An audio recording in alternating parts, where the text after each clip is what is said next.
we get started, I just wanted to spend a moment on a message of gratitude and acknowledgement. We want to begin this workshop by acknowledging that we're meeting on Indigenous lands. And as settlers, we're grateful for the opportunity to meet. We thank all the generations of Indigenous peoples who have taken care of this land. As settlers, this recognition of the contributions and historic importance of Indigenous peoples must be clearly and overtly connected to the collective commitment to make the promise and challenge of truth and reconciliation real in our communities. Now I'm joining from Mississauga, Ontario, the traditional lands of the Huron-Wendat, Haudenosaunee, and Mississaugas of the Credit. And I encourage you to take a moment and share in the chat panel where you're joining from today. Thank you so much in advance. As well, we just want to introduce who's in the room with us today, or rather the virtual room. And we have a good crowd today, over 165 people registered to participate in this discussion from a wide variety of locales, including Canada, the US, Australia, Singapore, Malta, and Italy. Now, Sylvia, we also have a pretty big diversity of sectors as well, as you can see on the screen.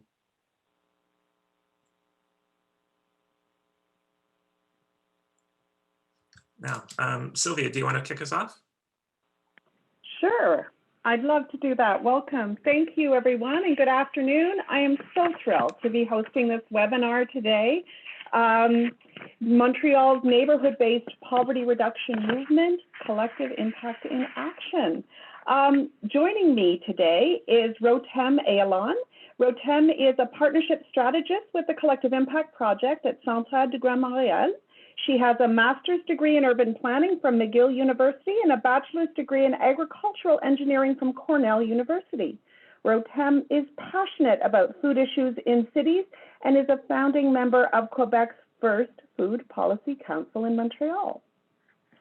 Rotem, I am so thrilled to have you here and to spend a bit of time helping you to share with our listeners here this afternoon a bit about the story of Montreal's Collective Impact Project. I have been following this work since it launched in 2015, and I wondered if you could maybe kick us off by telling us a bit more about the Collective Impact Project, some of the key design elements that went into creating it, and then also in particular Centraide's role as the catalyst behind this project. Thank you so much, Sylvia and Duncan and everyone at Tamarack. Thank you for having us. I'm speaking today, and my colleague Jean-Marie Chapeau is going to be presenting with you on Thursday in French. So we're really excited to get this opportunity to share. I mean, this is the largest philanthropic collaboration in Canada, and we've had the last 5 years to test things out, experiment. It's been a pilot project. So we're really excited to share what we've learned the past 5 years and where we're going in the future. You can see the slogan, the title of our project is United for Inclusive Neighborhoods. And our goal, our common goal, is to reduce poverty. And this is a complex, lofty goal, and complex goals like this require complex solutions, which means a lot of collaboration on many different levels. And so in this first phase of the project, for the past 5 years, we supported 17 neighborhoods in Montreal, on the island of Montreal, who have been applying the collective impact method to solve the problems related to poverty. And when we look at poverty, we look at it from the large, broad sense of poverty. We're talking about prevention, minimizing impacts, tackling the causes, helping people get out of difficult situations caused by poverty.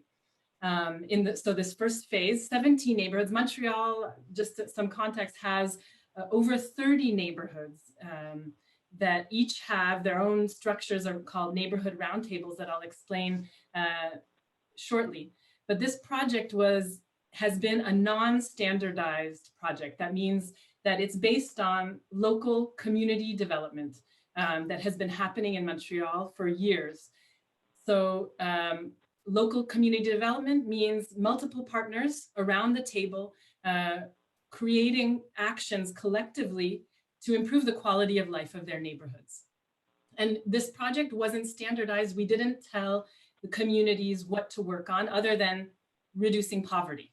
So these are some themes that we saw lasting impacts that neighborhoods have decided to work on, but we didn't tell them what to work on. These were some themes that arose from the communities themselves. So we see neighborhoods working on improving access to adequate housing. We've seen people working on improving healthy and affordable food in their neighborhoods, working on helping youth get on the road to success and work on their academic success, especially for immigrants.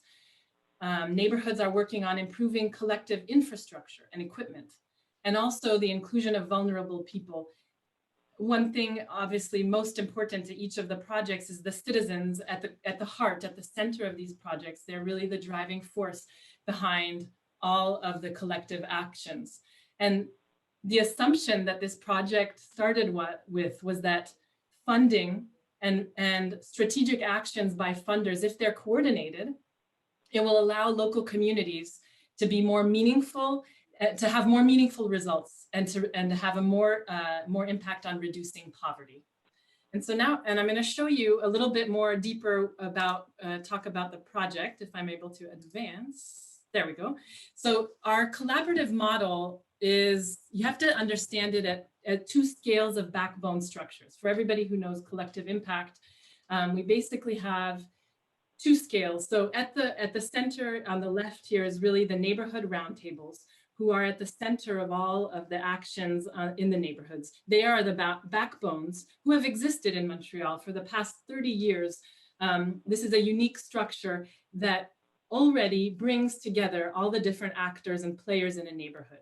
They bring together community organizations, the municipal borough council and workers, the healthcare sector, schools, the economic sector, even police, and citizens, of course, are members of these neighborhood roundtables. On the second side, on the right, we have the other backbones structure, which is more the philanthropic partnership. So we have a philanthropic partnership, 9 foundations who decided to put their funds together, $23 million over 6 years. 3 strategic partners who have collaborated and who've been part of the project from the beginning, including the City of Montreal, the Public Health Department, and the Neighborhood Roundtables Coalition. The backbone, the driving force behind the project is the operator, Centraide or United Way, who I work for.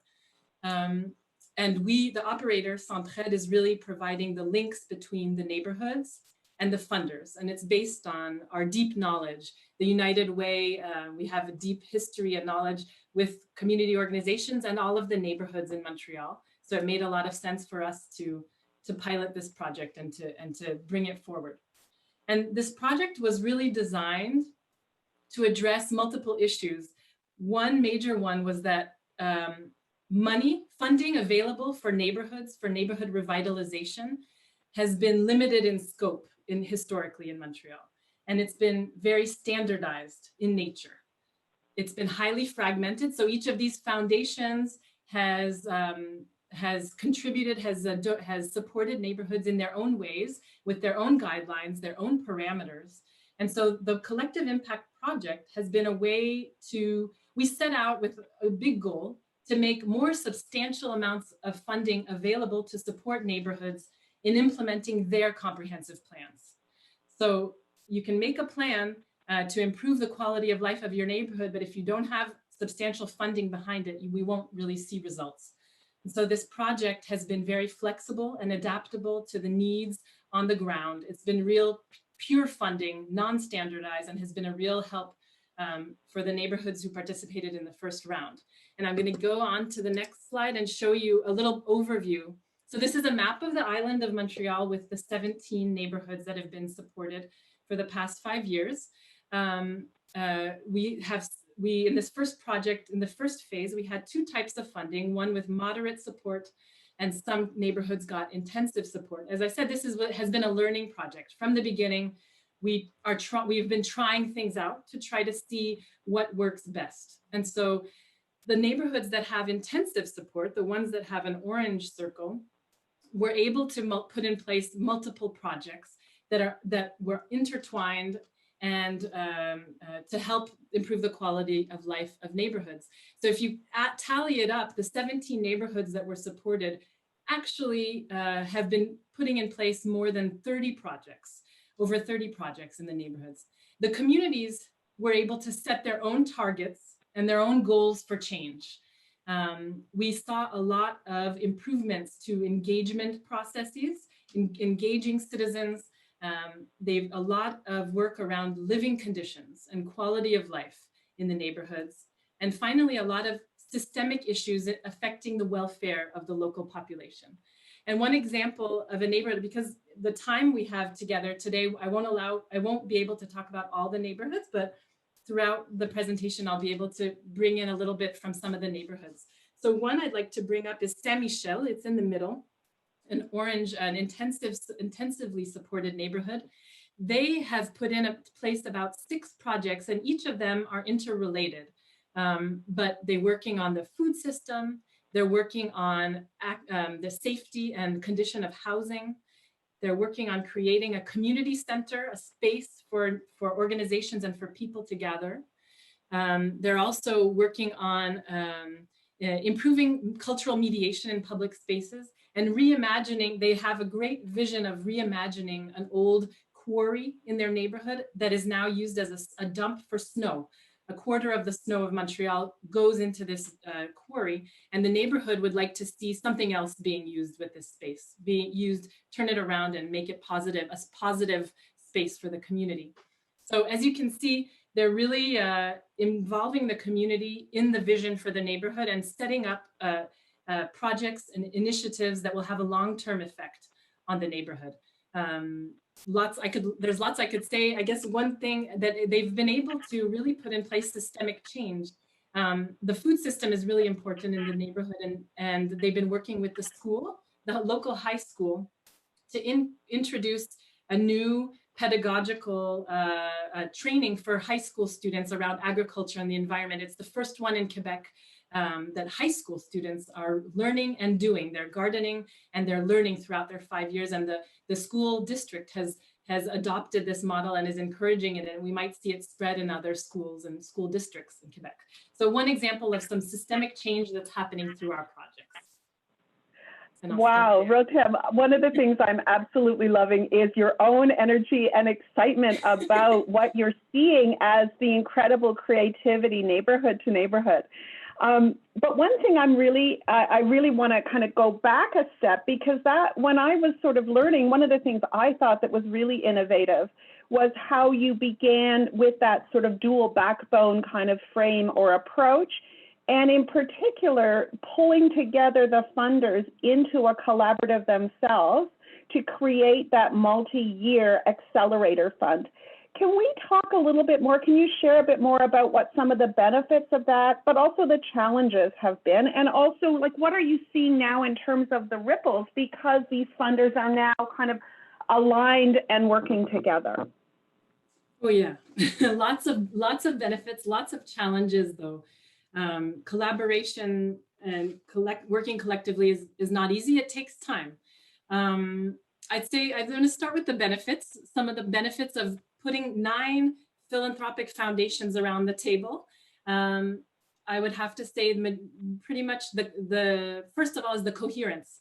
We've seen a lot of coherence in funding support to neighborhoods with major collective projects. So that's the first, and I think that all of Montreal will benefit from that in the future and is benefiting now. Secondly, I'd say learning. We've all been learning. All of the funders, the financial partners, have been learning about community development, the community development approach, its advantages, its challenges also. But just that learning is huge, because not everybody, not all of the partners have that capacity or to learn and or not have the same strategies of funding. The third is, I'd say, collaboration. I mean, the collaboration, the fact that this, $23 million fund was created around the same goal of improving the quality of life in Montreal, that's huge. And that's where the ripples we're seeing are. You asked me, Sylvia, about ripples. And we're seeing it, I mean, through COVID, we've been seeing it. And just yesterday, an amazing fund, a collaboration between almost all the same partners who are around the Collective Impact Project are collectively funding an initiative around homeless Indigenous people in Montreal. And it's very exciting. And I think that we've been building the groundwork that we've laid with the Collective Impact Project has made it so much easier to collaborate and do great things for Montreal on other issues. So that's really, really exciting. Another benefit is the recognition of Centraide, the United Way, as having the role of convening and operating a project of this scale. That's been a real benefit. You asked me about challenges. I can't not talk about the hard parts. So a hard part, and I think everybody working on collective impact will understand, building a shared understanding of the project and the roles of everybody, the roles of each player. That's been a challenge, and it's a continual process internally at the Centraide and within all of the partners in the collaboration. That's a challenge, working on shared understanding and roles. Also, aligning everybody's expectations in relation to the impacts that we see and the speed in which work happens on the ground.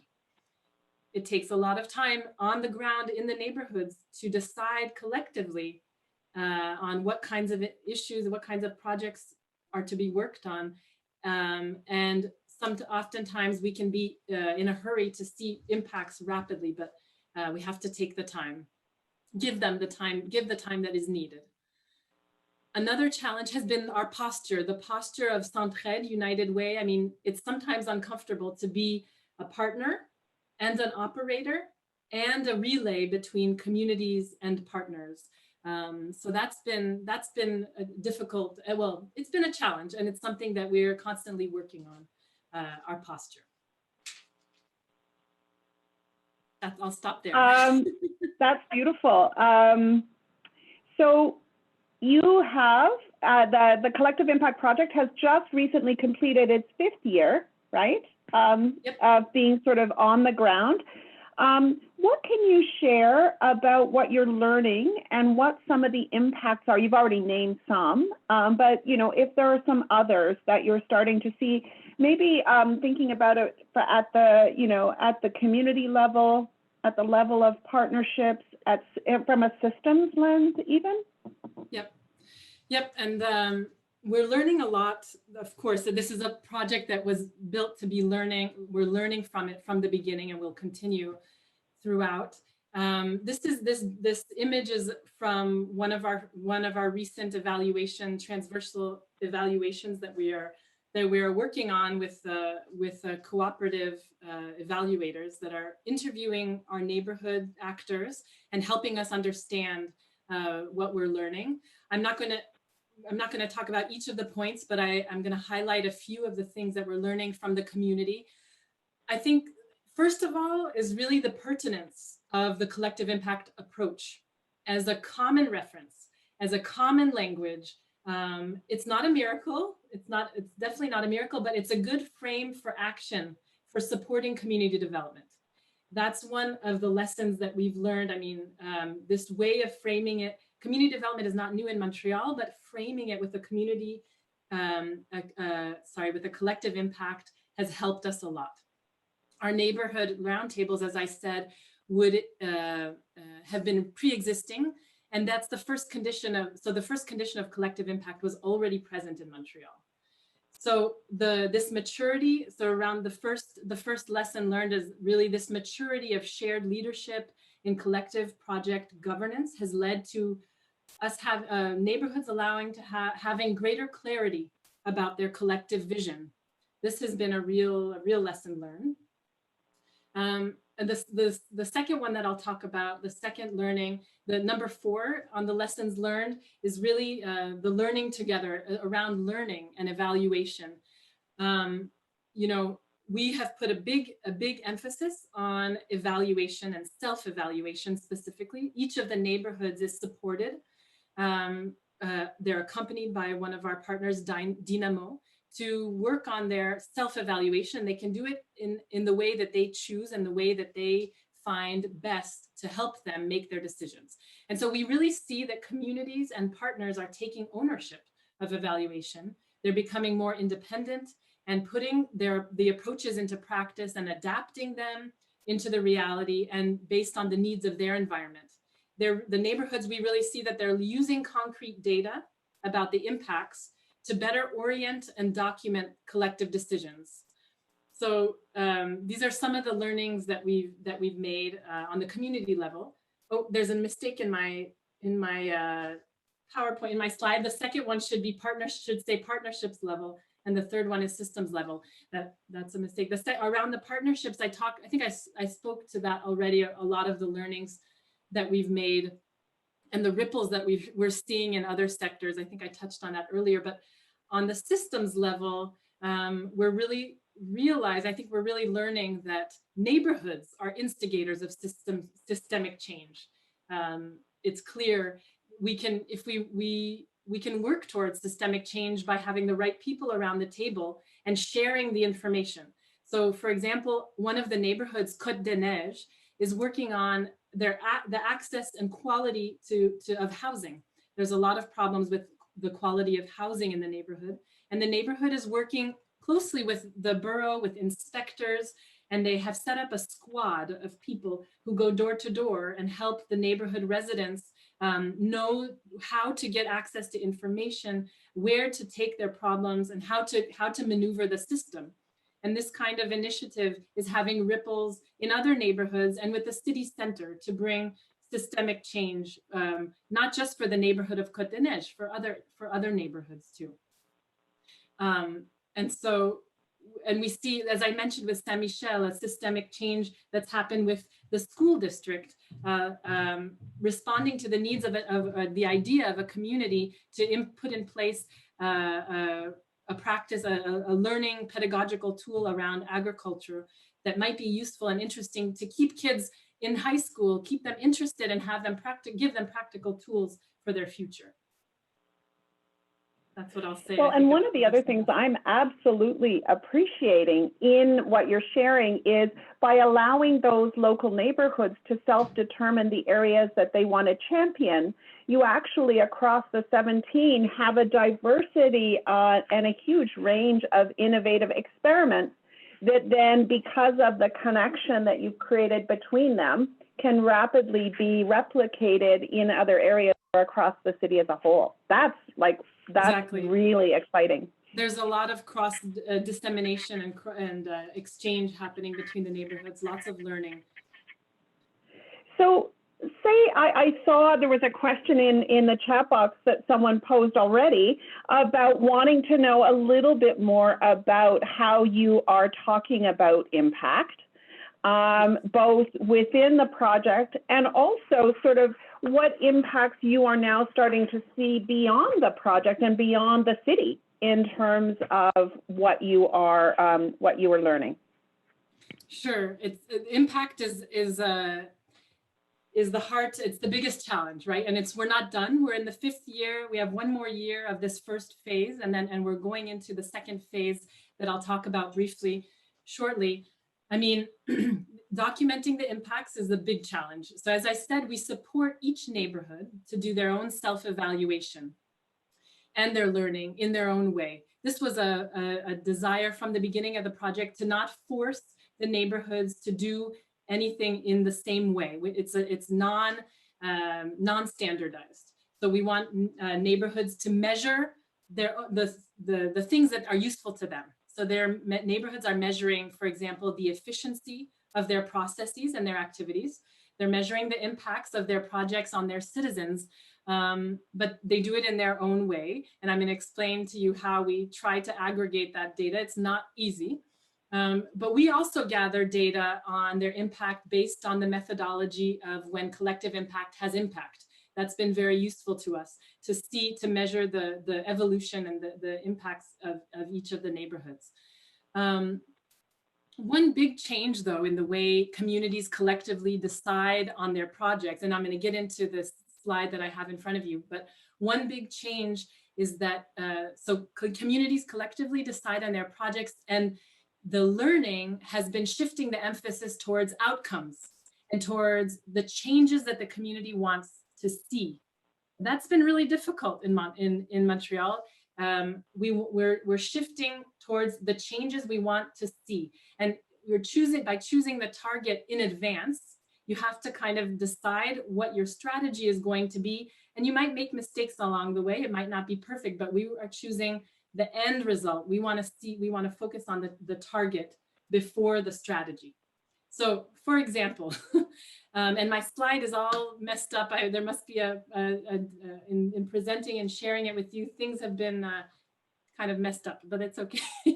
So we're studying poverty, right? Montreal has over 400,000 people living in poverty with low incomes, difficult situations with housing and affordable food and isolation, etc. And the impacts that neighborhoods are studying, for example, around strategies around improving access to fresh and affordable food. Well, for example, the neighborhood, the Centraide, who has an initiative called Notre Quartier Nourricier, they have documented over 1,500 people, 1,500 households being served with the initiatives that they've put in place. 250 vulnerable citizens have improved their food consumption thanks to peer helpers. And these are just some examples of results. Another one that I mentioned earlier, Côte de Neige, who is working on improving access to affordable housing and access to healthy and secure housing.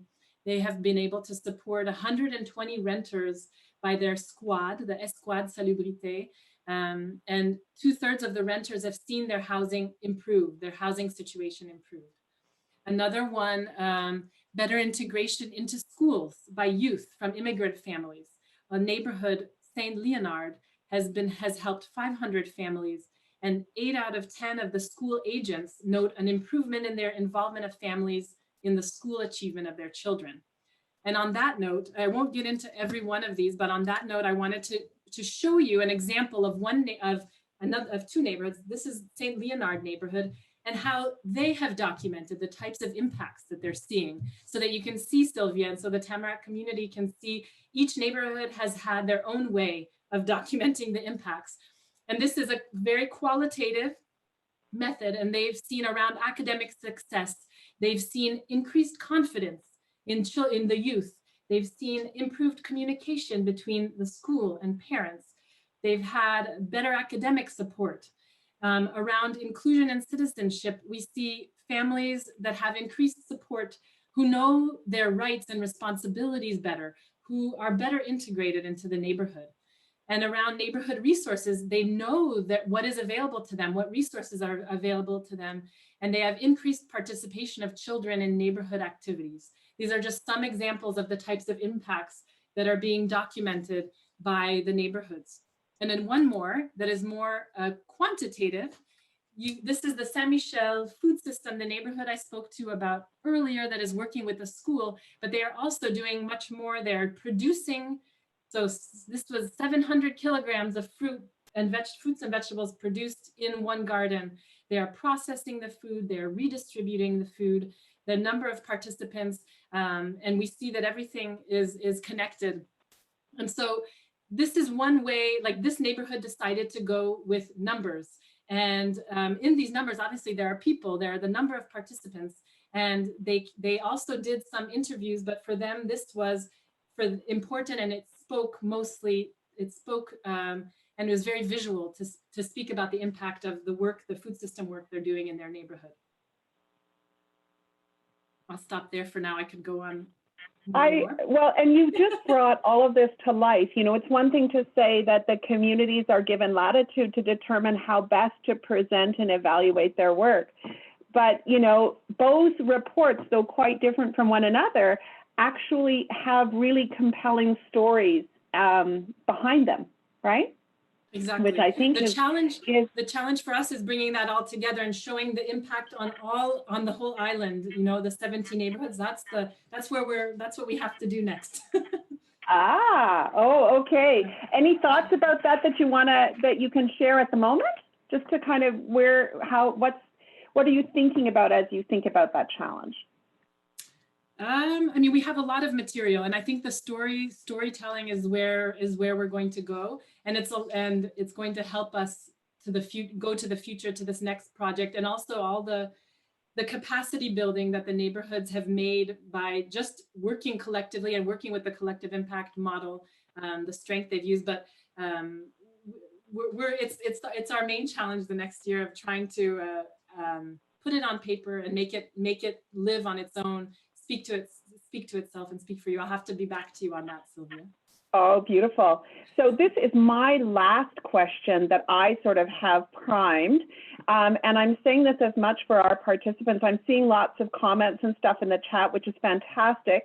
But as a specific call out to participants, this is your shot. Like after we kind of wrap up this next question, my hope is to be able to open up the line and invite folks to share either comments, insights, questions, on things that you'd love Rotem to go into more detail about, because we will make sure that we have time for your questions as well. So my last question, because you've been hinting at it anyway, is as you said, you're ending, you're moving into and thinking about the next phase of work. What are you thinking about when you think about that? What are you planning for? What are you seeing happening either at that community level, again, at the level of the partnership and or the systems level? What's bubbling around? What can you share? Yep, as we're moving towards the second phase, I mean, the main focus, one of the main focuses is finalizing the first phase. As I said, we still have another year, and we really want to document the impacts and all the learnings and contribute to sharing them in the ecosystem. Like today, I mean, we're happy to share, this is one of the first times we're presenting in English, the Collective Impact Project outside of Canada, outside of Quebec at least. And so this is really exciting for us, and we'd like to continue doing this kind of sharing.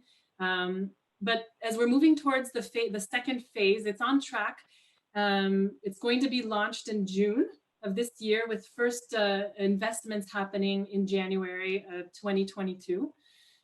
And we are going to be hosting several dialogues with the community. So this is an intentional trying to be more transparent and more interactive, more involvement with the communities themselves on functioning. How will we roll it out? How will the application process work? And getting feedback from the communities on that, for example. And we're keeping our focus around reducing poverty, but we're really expanding our scope. And this is very intentional around social exclusion and helping the neighborhoods think together with us about how best to do that and how to be better on reducing social exclusion. Secondly, we're really maintaining the bottom-up approach. This has proven inclusive. It's well adapted to the specificities of the neighborhoods in Montreal, the bottom up. The neighborhoods decide themselves what they're going to be working on and how. But exciting for us is for this next phase, it's being expanded to all 31 neighborhoods in Montreal, all of the neighborhoods, so that they can define their own priorities. And it's not a pilot anymore. It's a project happening all over the city. A small change in how we're going to be funding. Instead of moderate funding and intensive support, the financing will be based on 3 phases of project development, beginning, intermediate, and scaling up.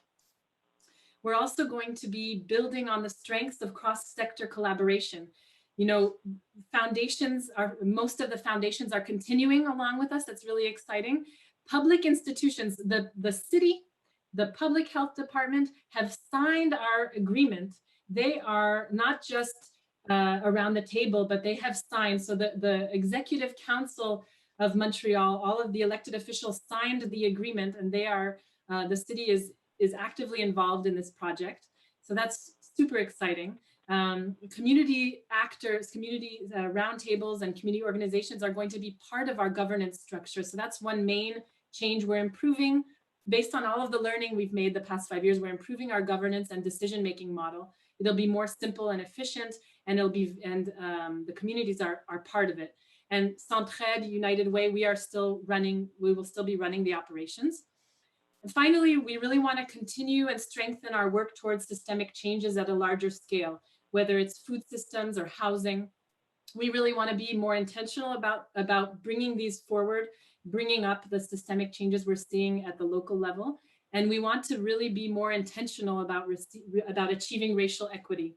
That is being more, that's clear to us, and we're working on that. How that is going to be done is the next question. That's it, Sylvia. Oh, I can't hear you. This is really, really exciting.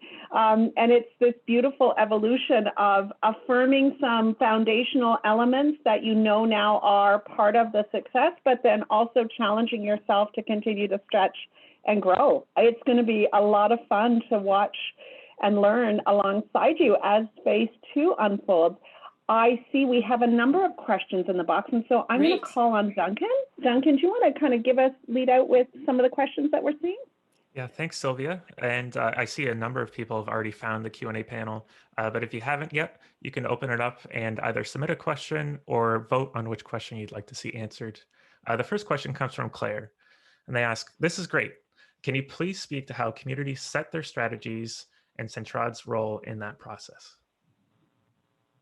How communities set their strategies. Okay, I mean, the communities around are sitting around the table with the local round table at the center, and they have to decide collectively. There are many ways to do that, but they're based on this. The neighborhoods all have strategic plans. They every certain number of years, 3 to 5 years, they do their strategic planning. And so they have a lot of experience and they know the needs in the neighborhood. But all of the actors have to be around the table and have to decide. And oftentimes that can take time. It might take a lot of animation facilitation, working on getting to the heart of what changes they really want to see in the neighborhood. But we don't require a certain way of doing it. Each neighborhood has their own, and it's the neighborhood roundtable's responsibility to animate, to facilitate, and include all actors around the table to get that decision making. That's great. And the next question is related to that. I think it's from Michelle. Did the neighborhood houses have communal visions for their own neighborhoods before the collective impact project, or did they start within this project? Exactly. Yes. So the neighborhood roundtables have been working for over 30 years, in Montreal, and they continually update their reading of the neighborhood, their plan for the neighborhood. So there was existing work done in the neighborhood, and this project is really building on this knowledge, this deep knowledge around community development. But they had to decide collectively on one project or a couple projects out of the neighborhood's work on many issues. So that was the challenge. What will they work on to be around poverty and around for the collective impact project? Wonderful, thanks for that. Our next question comes from Marie, and they ask, could you provide an example or provide more information about the agreement that you have people sign as part of this project? Aha. The agreement, I mean, it's an internal document, but it goes on all the different aspects of the project. There's, of course, the funding part where the financial partners agree to support the funding, and they agree to the operator, Centraide or United Way, advancing the project. There are aspects about the governance and how each member is involved. For example, the City of Montreal, who doesn't contribute funding to this project, but they signed the agreement to say that they will do their best to make sure that their funding does not come into competition, or it is as complementary as possible to the funding that we are supporting, and that all of the city employees, the borough employees and the city employees will do their best to help the projects succeed. So that's and the same thing with the public health department. The public health department has many employees on the ground in all of the neighborhoods, and they have signed they have signed this agreement in order to make sure that their employees collaborate and help the neighborhoods achieve their goals. Yeah, no, thank you for that. That's a great answer. I'm going to combine two comments or questions for this next one.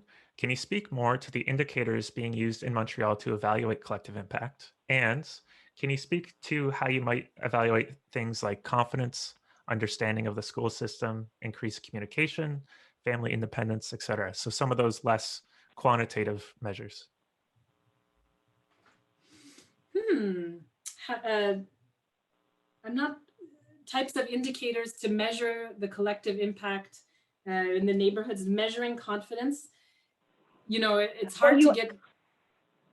What I'm remembering is you said that you had relied on the field-wide evaluation of collective impact, as it was a study done called When Collective Impact Has an Impact, and that helped you inform that meta level kind of evaluation around collective impact. So that piece I know, but I knew you said it fairly quickly, and people may not have understood that was like there's an evaluation about the framework of collective impact that has helped to inform that level of evaluation. Exactly. I know that, but yeah, each of the neighborhoods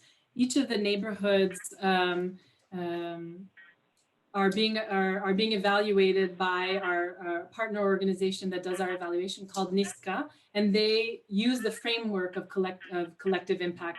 Thank you. You're sharing the study of when collective impact has impact, but also they do interviews with actors on the ground and for example, city employees who are around the table and who are being impacted, for example, by these projects, are being interviewed to see what kind of changes we saw before and after the projects have been put in place.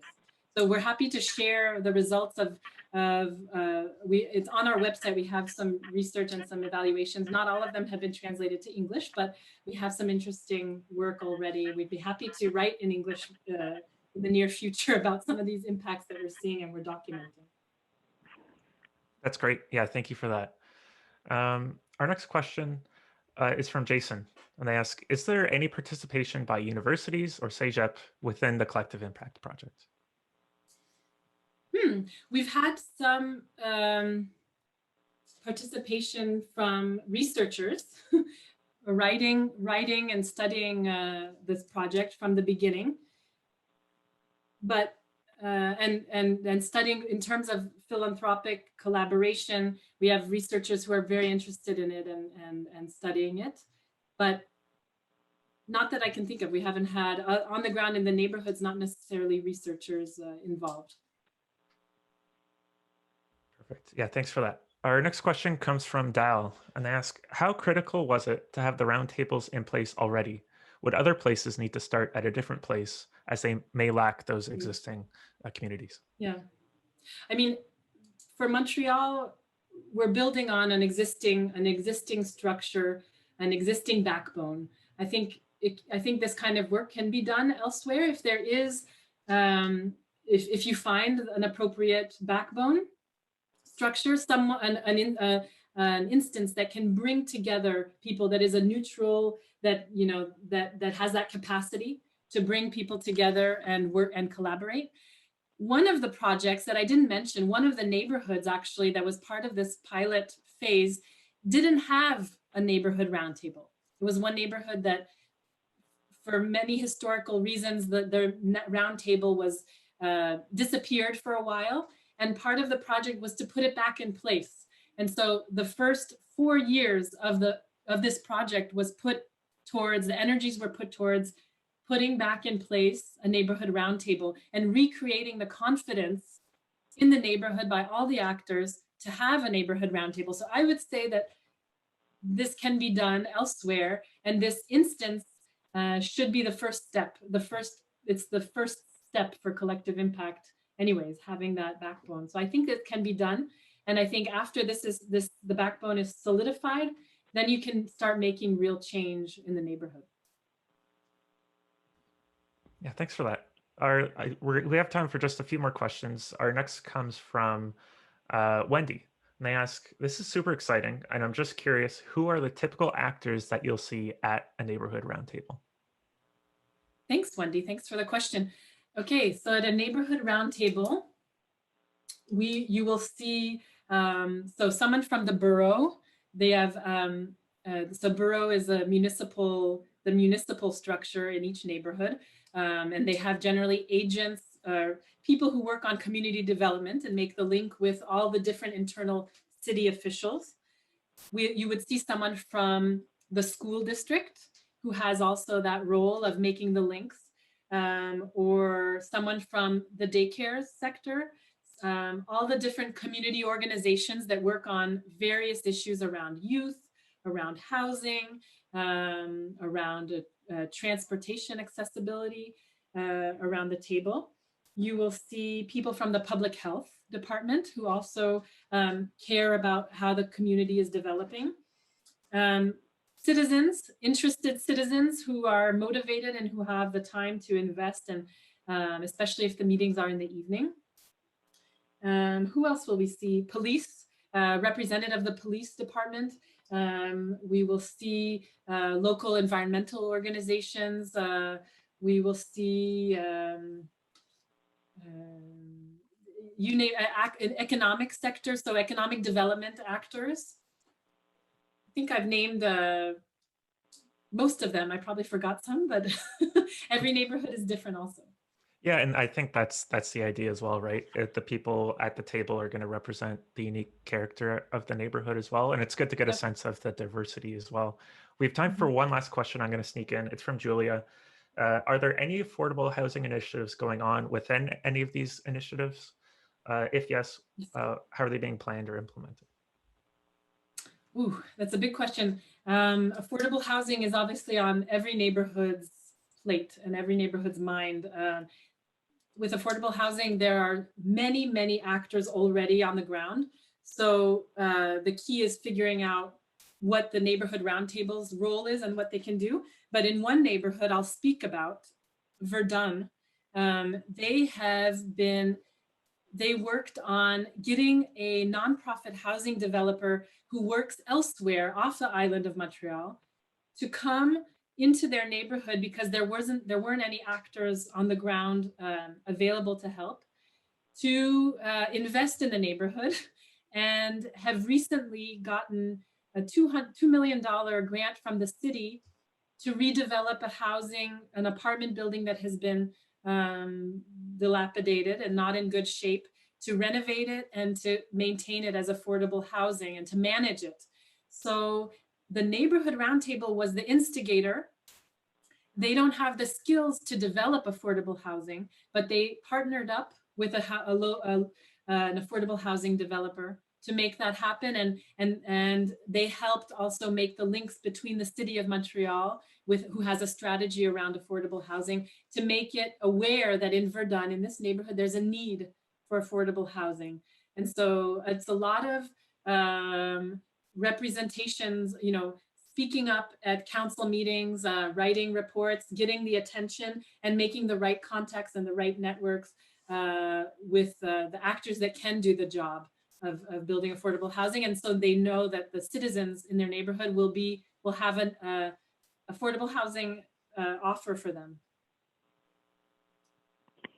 Rotem, you have just filled us with all the enthusiasm and excitement that you get to kind of share as you look at retrospectively all that's been accomplished in this 6 years. I am so appreciative of you and your colleagues for taking the time. And again, on Thursday, when your colleague Jean-Marie Chapot will reprieve a similar webinar in French for our Francophone listeners, I'm inspired.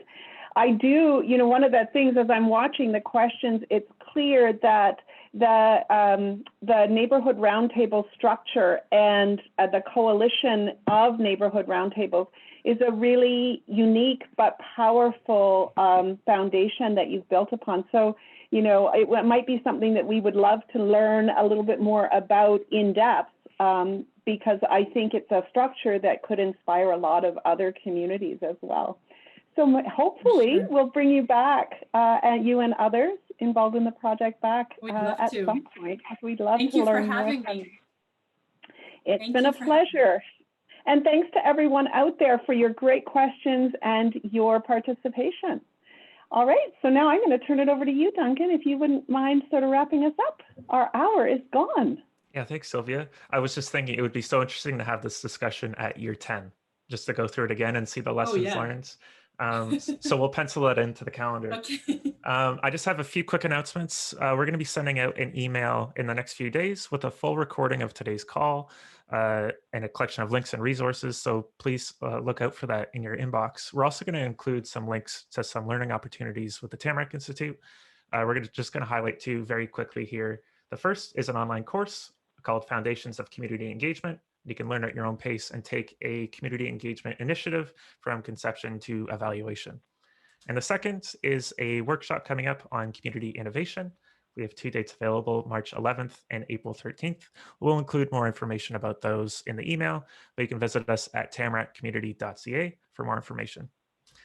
Thanks again, Rotem and Sylvia and everyone who attended today. Really appreciate your questions and comments, and I hope you have a wonderful day.